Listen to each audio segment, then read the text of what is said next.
आप देख रहे हैं खबर वही जो सिर्फ सच दिखाए। NTV India. नमस्कार, आदाब में जिया खान, आप देख रहे हैं NTV India. Big breaking news. आइए नजर डालते हैं आज के मुख्य और ताज़ा खबरों पर। बड़ी खबर थाना गंगीरी अलीगढ़ हत्याकांड का खुलासा अलीगढ़ के गंगीरी थाना क्षेत्र से सामने आई। 30 वर्षीय युवक की हत्या का पुलिस ने सनसनीखेज खुलासा किया है और खुलासा ऐसा है जिसने रिश्तों को शर्मसार कर दिया। गांव नगला हिमाचल में हुई ऋषि नामक युवक की गोली मारकर हत्या।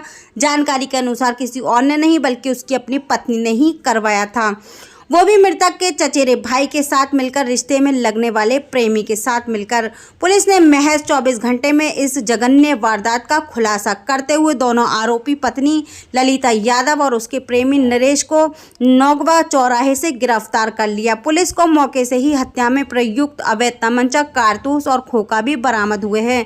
पुलिस पूछताछ में ललिता ने कबूल किया कि उसके पति ऋषि की अक्सर गैरहाजिरी में उसके नरेश से अवैध संबंध बन गए थे और दोनों साथ रहने की ख्वाहिश में ऋषि को रास्ते से हटाना चाहते थे। 17-18 जून की दरमियान रात ललिता के कहने पर ही नरेश ने गली में ही ऋषि को गोली मार दी और मौके से फरार हो गया। इस वारदात ने न सिर्फ रिश्तों को कलंकित किया है बल्कि ग्रामीण क्षेत्र में बढ़ते अपराध और पारिवारिक विघटन पर भी चिंता गहरा दी है। फिलहाल थाना गंगीरी पुलिस और क्रिमिनल इंटेलिजेंस विंग की टीम की तत्परता से ये मामला सुलझा है। पुलिस ने आरोपियों के खिलाफ धारा 103, 1 BNS और आर्म्स एक्ट के तहत मुकदमा दर्ज किया है। गंगीरी से यूपी हेड मोहम्मद हनीफ खान की खास रिपोर्ट।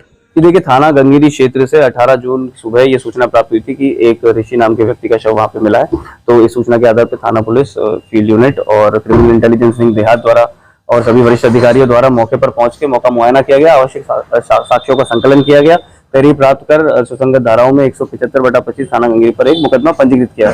तो तीन टीमों जिनका गठन किया गया था, तीनों ही टीमों ने बेहद सराहनीय कार्य करते हुए 24 घंटे के अंदर इस घटना का सफल अनावरण किया है। इस घटना का जो मुख्य उद्देश्य रहा वो ये रहा कि जो मृतक की पत्नी थी उनका अवैध संबंध मृतक के ही चाचा के बेटे नरेश के साथ था, दोनों ने मिलके, जब इस बात का पता मृतक को चल गया तो दोनों ने मिलके मृतक की हत्या की साजिश दोनों ने आपस में रची थी और आरोपी ने अपने घर से तमंचा लाके मृतक को पीछे से फायर करके गाँव में ही उसकी हत्या की। तो उस समय जब हत्या की थी तो महिला साथ थी क्या? महिला जब हत्या की थी तब साथ नहीं थी। ये योजना पहले से बनी हुई थी कि जब इसने हत्या कर दी तो उसने वापस जाके महिला को बताया। महिला इसी के मुख्य आरोपी के ही घर में उस समय थी जब ये बात बताई गई। तो महिला ने इस बात की सूचना कि उसके पति की हत्या हो गई ना ही अपने परिजन को दी, ना ही अपने ससुराल जन को दी, ना ही पुलिस को दी अगले 2 दिन तक। और जब बाद में इस पूरी कड़ी को जोड़ा गया, घटनास्थल को देखा गया, आवश्यक साक्ष्यों का संकलन किया गया तो ये पूरी बात सामने निकल के आई और फिर उसके बाद इन दोनों ने ही अपना गुनाह कबूल किया। किस चीज से हत्या की थी?